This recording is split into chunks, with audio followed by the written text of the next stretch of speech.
Shalom, shalom. Aujourd'hui, nous allons continuer notre, euh, notre série d'enseignements sur comment devenir chrétien et vivre pleinement sa vie chrétienne.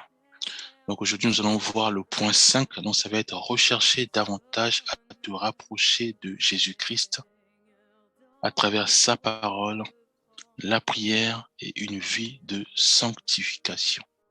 Alors pour rappel, donc le premier point, c'était croire au Seigneur Jésus-Christ. Donc il fallait croire pour devenir chrétien, il fallait déjà croire à Jésus-Christ et aimer lire et méditer la Bible. Donc, on sait tous méditer maintenant, c'est quoi? C'est en lisant la Bible, en s'appropriant du verset qu'on a lu et en faisant de ça maintenant notre modèle. C'est-à-dire que je m'explique.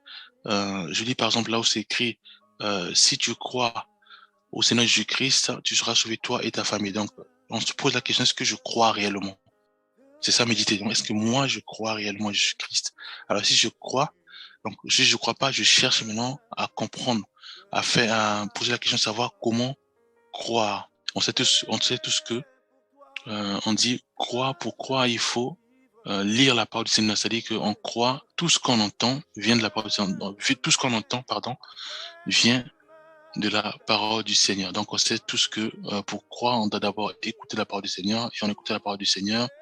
Et à ce moment-là, l'Esprit Saint de Dieu nous convainc du péché, nous parle et nous révèle les choses cachées. À ce moment-là, il nous pousse maintenant à aimer notre Seigneur dans l'amour, bien sûr, et effectivement à croire à notre Seigneur et Sauveur Jésus-Christ. Et la parole dit que Dieu a tant aimé le monde qu'il a envoyé son Fils unique afin que quiconque croit en lui ne périsse pas, mais qu'il ait la vie éternelle. Et en croyant à notre Seigneur Jésus-Christ, c'est croire à sa parole, c'est en lisant sa parole que nous croyons qu'il est réellement, qu'il existe.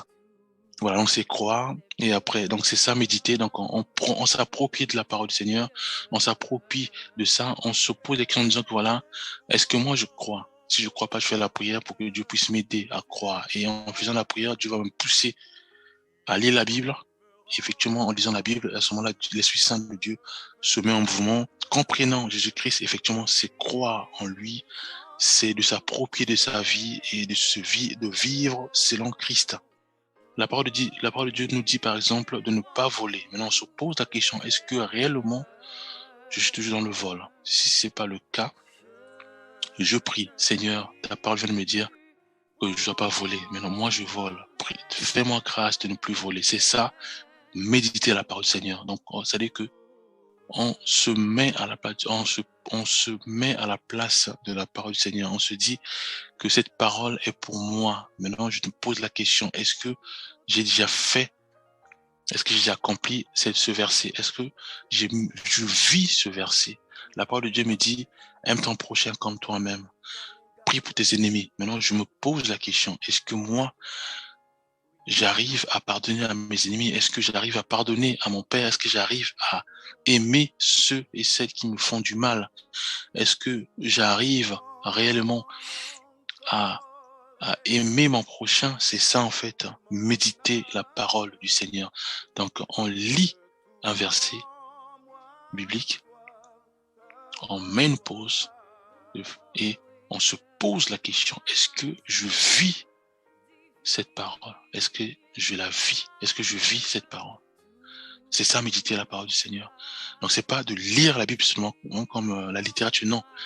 On lit un verset, on met une pause, on se pose la question de savoir si j'ai déjà accompli ce verset.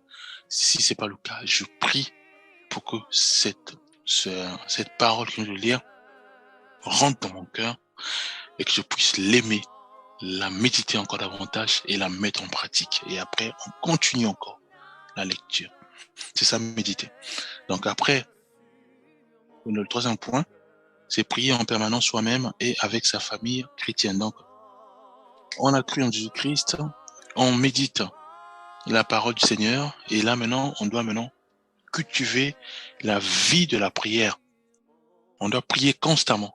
On doit prier constamment. Prier soi-même. Donc, dans la chambre, on dit, Seigneur, je crois en toi. Je sais que tu existes. Je sais que, parce que je lis ta parole. Je la médite constamment. Je sais que tu es avec moi. Je sais que tu es partout. Je sais aussi que tu es en moi parce que j'aime ta parole. Et ta parole dit que quand tu m'aimes ma parole, quand tu la gardes, moi et mon Père, nous venons en toi. Je sais que tu es là, car tu ne mens point, tu es saint et 3 fois saint. Maintenant, sois avec moi, conduis-moi, oriente-moi, aide-moi, parle-moi, fortifie-moi davantage à aimer ta parole, à croire toujours en toi, à méditer ta parole, à ne pas baisser les bras. C'est ça la vie de prière. Nous devons prier constamment. S'il y a quelque chose qui nous arrive, avant de réagir, on doit prier. Seigneur, dans notre cœur, Seigneur, regarde la chose qui vient de m'arriver. Regarde ce problème. Regarde cette difficulté. Parle-moi, fortifie-moi et fais-moi grâce vraiment de surmonter cette épreuve, de surmonter cette tentation et de donner gloire à ton nom. Si, par exemple, on nous parle mal, on a des situations qui nous arrivent, qui nous frustrent ou qui nous font du mal, les situations qui nous font du mal, à ce moment-là, on prie dans notre cœur, Seigneur, fortifie-moi, je suis faible, je suis qu'un humain, fortifie-moi, fais-moi grâce vraiment d'être totalement conduit par ton Esprit Saint, que ton Esprit Saint m'oriente, me fortifie, afin que je puisse surmonter ce problème, surmonter et pardonner et aimer, soit mon ennemi, aimer ceux qui me font du mal. Voilà, c'est ça, prier en permanence. Aussi, prier avec sa famille en Christ. On peut prier avec mon père, ma mère, mes sœurs. Même s'ils ne prient pas, on peut leur dire, voilà, est-ce que je peux prier? On peut prier ensemble. Est-ce qu'on peut prier avec toi, petit frère, ma grande sœur? Voilà, est-ce que je peux prier avec toi, mon fils, mon mari? Voilà, ma tante. C'est toujours important de leur proposer cela. Et l'Esprit Saint de Dieu va se mettre en mouvement. Et à ce moment-là, on peut prier ensemble. Ensemble, on prie. Voilà, c'est toujours important de prier. Donc, une chrétienne ou un chrétien doit toujours prier. Doit toujours prier parce que on a que ce deux leviers. Donc, on a la prière et on a la lecture de la parole du Seigneur. Donc, on doit beaucoup lire la parole du Seigneur parce que on dit la foi vient de ce qu'on entend et de ce qu'on entend vient de la parole du Seigneur. Donc, on doit toujours lire la parole du Seigneur, écouter la parole du Seigneur, la mettre en pratique, et c'est là où on a la foi en Christ. Et c'est important de prier, constamment prier, parce que la prière, c'est un bouclier. Quand on prie avant de dormir, c'est un bouclier qui est parmi nous, un feu qui est parmi nous, un feu qui nous entoure. Quand on fait quelque chose, avant quelque chose, on doit toujours prier. Avant de sortir, on doit prier, c'est un bouclier qui nous inonde. Quand on sort, automatiquement, les attaques, les flèches de l'ennemi ne pourront pas nous atteindre parce que un bouclier s'est crié. Voilà. Et un feu qui nous entoure. C'est pour cela que, bien aimé, à force de prier, et nous allons voir que ensemble, il y aura des choses qui vont être faciles, qui vont être les choses difficiles, qui vont être faciles. Et il y a des choses, parfois, on a un rendez-vous, on prie, Seigneur, conduis-moi, que ta volonté se fasse puissamment. Et quand on va aller, vous allez voir on va voir que tout ce mouvement de façon simple et facile, parce qu'on a prié au préalable. La prière, c'est un puissant bouclier pour un chrétien et aussi pour vivre pleinement sa vie chrétienne. Voilà. Après, on a vu aussi effectivement le point 4, qui était prendre la décision de changer complètement ta façon de vivre à l'image de Jésus-Christ. Effectivement, bien aimé, on a toujours nos habitudes, hein. Nos habitudes, parfois, je vais citer comme quoi un pasteur ou voilà, une servante du Seigneur, il y a des choses où nous devons laisser complètement. Si par exemple on aimait se mettre en colère, c'est des choses qu'on peut plus pratiquer. Parce que quoi? Parce qu'on a pris la décision de suivre Jésus-Christ. Et Jésus-Christ, si on le voit bien, lui qui est notre modèle, il n'insultait plus, il ne répondait plus par les insultes, hein, si on l'insultait, non. Jésus-Christ ne pouvait plus se fâcher. Le Jésus-Christ c'est pas notre, voilà, il se bagarrait pas. Jésus-Christ ne voulait plus. Jésus-Christ avait des pensées orientées vers son Père. C'est pour cela, nous devons, nous aussi, prendre la décision de changer. Donc, si par exemple on marchait à gauche, la décision c'est quoi? C'est de se retourner et d'aller à droite. Donc, ça veut dire que tout ce qu'on faisait à gauche, on peut plus. On ne le retrouvera plus jamais à droite. Ça veut dire que si moi on me parle mal, moi qui suis pasteur, apôtre, bishop, je ne peux plus bouder. Je ne peux plus me mettre en colère. Je ne peux plus m'enfermer et fermer le front à tout le monde. Non, ça se fait plus. Voilà. Si moi, par exemple, un chrétien ou une chrétienne, j'ai pris la décision de ne plus, enfin avant, j'étais prostituée, avant, je sortais avec les maris d'autrui, avant, je faisais, je vivais dans de l'impurité, dans l'impudicité, où j'avais des pensées, où je prenais même du cannabis, de l'alcool, voilà.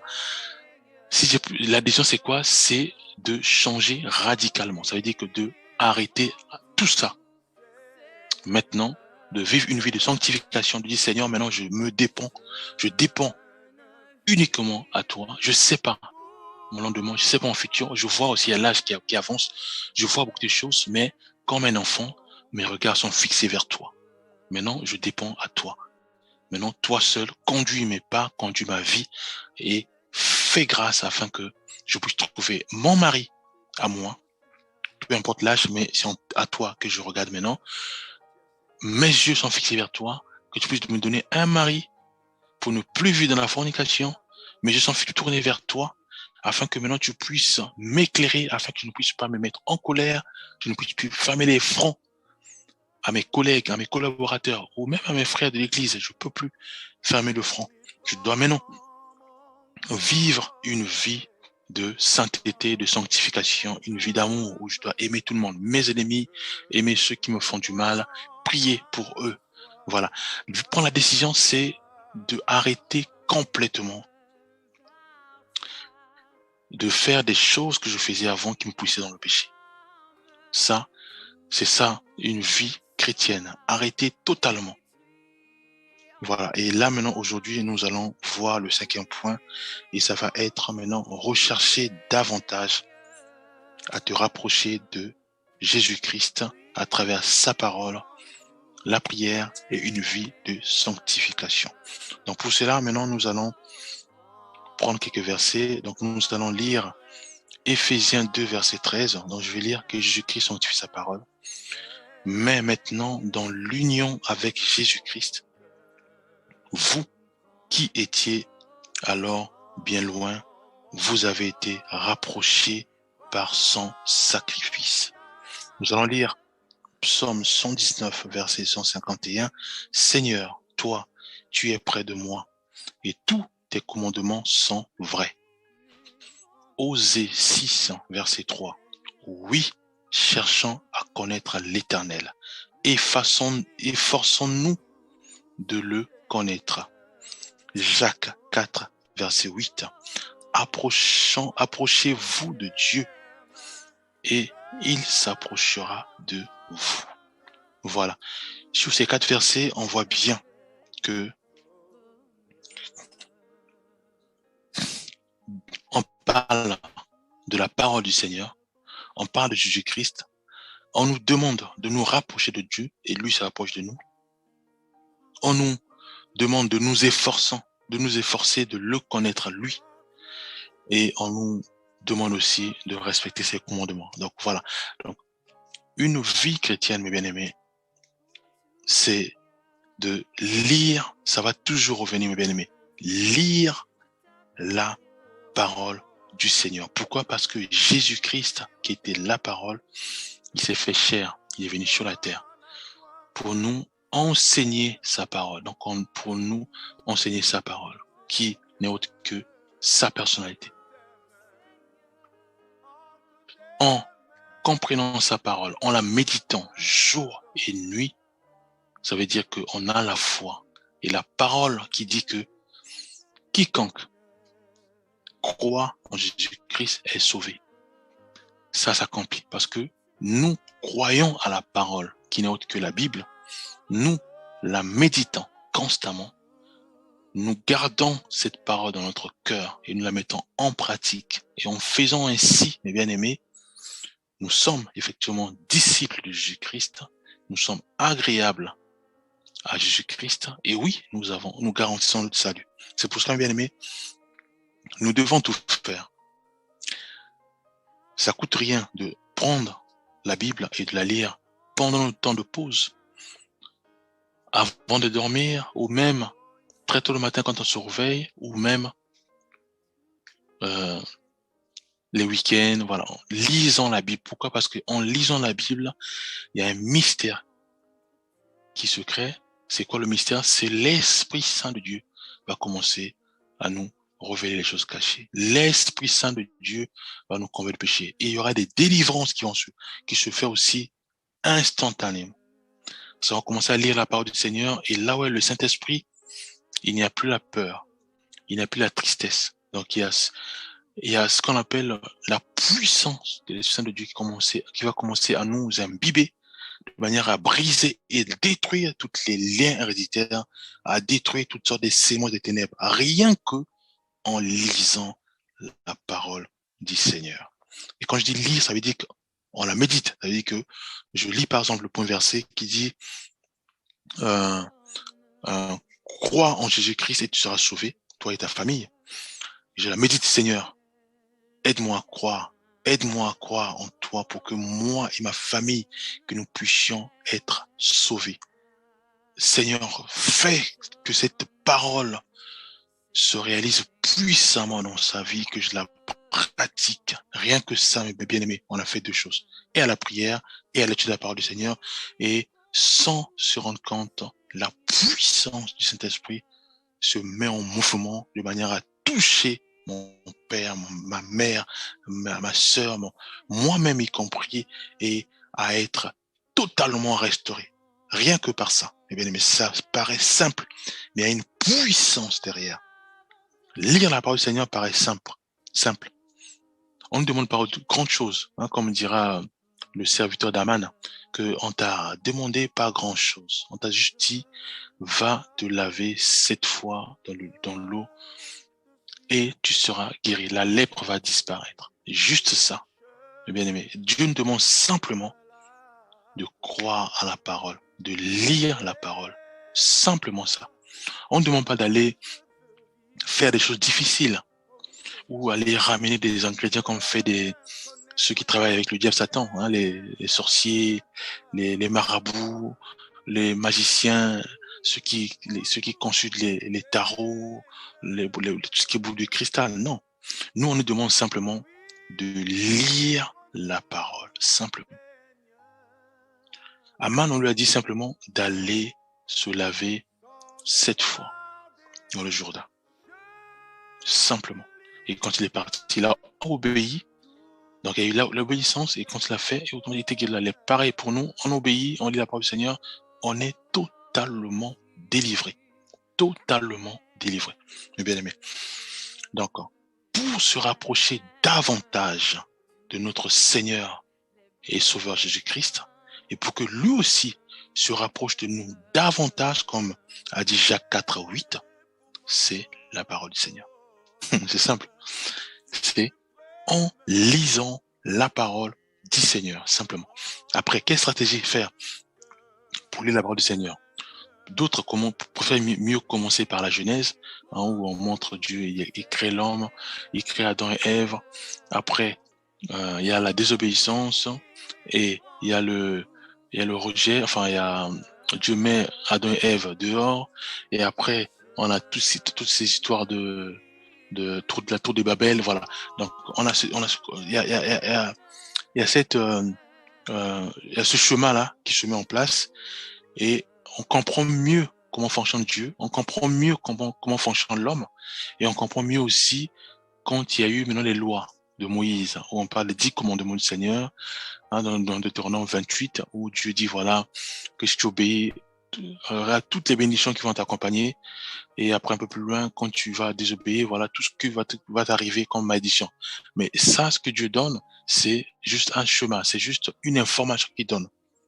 Voilà. Donc si on obéit, voilà les bénédictions, et si on désobéit, voilà ce qui va nous arriver. Et c'est juste une information. Un peu comme Adam et Ève, si tu manges, voilà, le diable dit, Dieu dit, mange tout ce qui vont, enfin, toutes les fruits des arbres, ne mange pas ça. Si tu manges ça, voilà ce qui va t'arriver. C'est une information qui donne juste. Et nous, quand on le fait, automatiquement, on tombe sur ce qu'on connaissait déjà, le péché. C'est pour cela, il est important, bien aimé, que nous puissions simplement lire la parole du Seigneur. En lisant la parole du Seigneur, on se rapproche de Dieu et Dieu se rapproche de nous. En lisant la parole du Seigneur, en la méditant, l'Esprit de Dieu va commencer à nous dire, voilà, maintenant, tu connais ma parole. Cette parole, maintenant, parle à ton père, parle à ta mère sur ça. Tu vois, on va voir maintenant, c'est comme si une pensée qui a monté dans notre cœur pour dire, voilà, va voir ta sœur, prie avec elle. Voilà. Et si on arrive à ce niveau-là, mes bien-aimés, ça veut dire que on n'est plus les bébés spirituels maintenant, on devient maintenant les matures. Puisqu'en fait, dans la vie chrétienne, il y a les enfants, il y a des enfants, hein, ceux qui prennent le lait. Et après, on a aussi des matures. Donc, quand on prend le lait et qu'on est bébé, ça veut dire que on n'a pas encore cette vie spirituelle. On prie pas assez, on lit pas la Bible assez. Ça veut dire qu'on n'est pas puissant. Ça veut dire que le diable peut venir, comme a dit dans la Bible, on dit que le diable rôde comme un lion rugissant, cherchant qui dévore. C'est-à-dire que le diable tourne tout autour de nous pour nous envoyer la tentation. Alors, si nous on prie pas assez, parce qu'on dit veillez et priez afin que vous ne tombiez pas en tentation.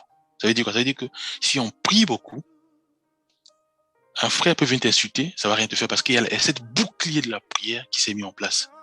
Tu vas voir que maintenant, mais tu vas dire, ah mais avant, quand on m'insultait, mais je résistais, ça me faisait mal, mais là, ça me fait plus mal. Pourquoi? Parce que on a prié. Parce que la prière, c'est un bouclier en fait.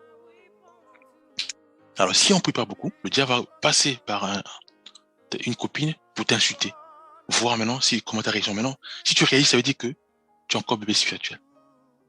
Le diable peut venir pour passer à un autre frère, ou même de l'église, hein, pour toucher ta réputation. Si tu t'énerves, tu es encore bébé spirituel. Quand tu boudes, quand tu te mets en colère, bébé spirituel.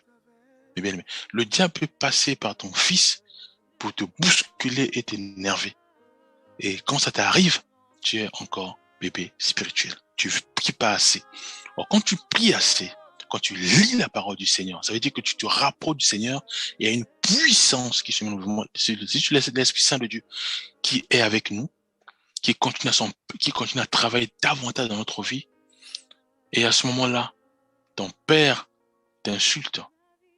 Tu vas dire, mais gloire à Dieu, tu pries pour elle. Là, et tu peux pour lui, pardon. Là, tu n'es plus bébé spirituel. Tu es devenu maintenant mature. Voilà. Mais c'est ça. C'est ça, la vie chrétienne. La vie chrétienne, c'est la prière et la Bible. La puissance d'un chrétien ou d'une chrétienne, c'est sa vie, sa vie de prière et la méditation de la parole du Seigneur. Plus on prie pour nous-mêmes, ainsi que pour tous ceux qui nous entourent, pour tous ceux qui nous font du mal, plus on a la puissance. Plus on lit la parole du Seigneur, plus le Saint-Esprit se manifeste puissamment dans notre vie. Le monde dit, on parle de ça, hein, dit que c'est une puissance, mais sinon on sait tous que c'est juste là. Il y a une communion entre nous et notre Seigneur. Ça veut dire c'est ça, un chrétien ou une chrétienne. Et un chrétien ou une chrétienne, quand il marche, il y a un feu qui l'accompagne. Pourquoi? Parce que nous prions constamment, nous lisons la Bible constamment, et à ce moment-là, on ne peut plus avoir les pensées suicidaires. Pourquoi? Parce que le Saint-Esprit est en nous. Et là où est le Saint-Esprit, est son Père, est aussi le Jésus-Christ qui est en nous, et le Père est aussi dans notre vie. Et là où est le Père, là où est Jésus-Christ, là où est son Esprit Saint qui se trouve dans notre corps, il ne peut plus avoir la maladie. C'est impossible. Il ne peut plus avoir les pensées suicidaires. Non. Parce que le diable ne pourra plus envoyer ses pensées d'impureté pour nous atteindre. Non, il ne pourra plus. Parce que en nous, il y a ce qu'on appelle un feu, comme un bouclier qui nous entoure. Pourquoi? Parce que nous faisons simplement ce que Dieu nous demande de faire de manière simple. C'est quoi? Lire la parole du Seigneur la méditer et prier, c'est tout. Simple. On le fait, on commence à croître puissamment, on commence à grandir puissamment. Il y a ce qu'on appelle les caractères qui changent parce que la parole de Dieu qu'on lit, qu'on médite, commence à nous tailler. Il y a des choses qu'on ne peut plus faire parce que si on veut faire, cette parole qu'on a lue va commencer à nous frapper dans notre cœur. Pour dire, voilà, tu as lu tout à l'heure que tu ne peux pas insulter, tu ne peux plus voler. Là, regarde, il y a des tentations qui arrivent. Et là, à ce moment-là, on se ressaisit parce que l'Esprit Saint de Dieu nous guide, nous parle. Et des fois, on veut s'énerver, une pensée va monter de façon, ça va résonner que là, c'est un péché. C'est l'Esprit Saint de Dieu qui convainc du péché. Donc, automatiquement, on se ressaisit, Seigneur, pardonne-moi. Voilà. Il y a des choses qui ont commencé à se mettre en place, à changer, à quitter notre corps davantage, de manière simple. Et là, maintenant, on va dire, ah, effectivement, j'ai beaucoup changé. Maintenant, je commence à parler avec douceur. Moi qui m'énervais constamment quand on m'insultait. Là, maintenant, je commence à, à prier pour les autres. Moi qui boudais, qui me mettait en colère, qui fermait le front à tout le monde. Là, maintenant, je commence à aimer, même au sein de l'église. Hein? Moi qui insultais, moi qui n'aimait pas qu'on puisse toucher ma réputation. Aujourd'hui, je commence à prier maintenant pour ceux et celles qui me font du mal. Mais bien aimé, c'est ça. Se rapprocher de Dieu, lui, il se rapproche de toi. D'après Jacques 4:8 qui dit simplement, approchez-vous de Dieu et il s'approchera de vous. Et là, on dit encore que oui, cherchons à connaître l'Éternel et forçons-nous de le connaître. Comment on le connaît? Par sa parole. Jésus-Christ, Jean 1:1, on dit comment c'était la parole était avec Dieu. On dit que la parole s'est fait chair. Donc c'est Jésus-Christ qui est la parole. Il est venu sur la terre. Il nous a enseigné sa parole et il est reparti pour que nous puissions s'approprier de sa parole et aussi le suivre vers le Père. C'est ce qu'on appelle le salut de l'âme. C'est ça qui est très important, le salut. Et pour prétendre au salut de l'âme, c'est la parole. Et c'est quoi la condition? Elle est simple. Lire la parole du Seigneur, la méditer et prier, simplement. En faisant ainsi constamment. Et il y a un feu qui va se mettre puissamment dans notre vie. Et le monde va nous dire que nous avons de la puissance, nous avons de l'onction. On sait tous que c'est le fait de vivre dans la sanctification. C'est quoi la sanctification? Simplement vivre selon la parole. La parole aussi nous dit de ne pas forniquer, de ne pas convoiter. Nous, on le fait pas. C'est ça, vivre dans la sanctification. Tout ce que la Bible nous demande de ne pas le faire, on le fait pas. Tout ce que la Bible nous demande de le faire, on le fait. Aime ton prochain comme toi-même, on fait. On aime notre prochain comme nous, dans la prière, bien sûr. Mais bien aimé, voilà. Il est l'heure, je veux prier, Père Céleste. Nous croyons que c'est toi qui veux que nous puissions nous rapprocher de toi davantage. Père, tu vois notre faiblesse, tu vois nos difficultés, tu vois tout ce qui nous entoure, qui nous pousse à pécher. Oui, ta parole dit, le diable rôde comme un lion rugissant, cherchant qui dévorer. Père, aide-nous. Aide-nous à être puissants et forts dans ta parole et dans la prière. Père, aide-nous à lire ta parole, ô Éternel des armées, à la méditer constamment. Père, nous savons aussi que quand on nous présente notre Bible, il y a ces pensées émanant du diable pour nous détourner de la lecture de la parole. Détruis ces pensées dans notre vie. Fais-nous grâce. Une fois la Bible en main, Père Céleste, que ces pensées, que ces distractions quittent notre vie et que nous puissions la lire, la méditer, prier constamment, que nos regards soient uniquement fixés dans ta parole, que notre cœur bouillonne à l'idée de lire ta parole et que nous puissions aussi prier, méditer ta parole et prier, afin que oui, nous soyons agréables à toi, oui, nous puissions dire, comme dira Paul, que j'ai combattu le bon combat. Et aujourd'hui, cette couronne de justice m'est réservée. Père, fais-nous cette grâce. Au nom de Jésus-Christ, nous avons ainsi prié. Amen.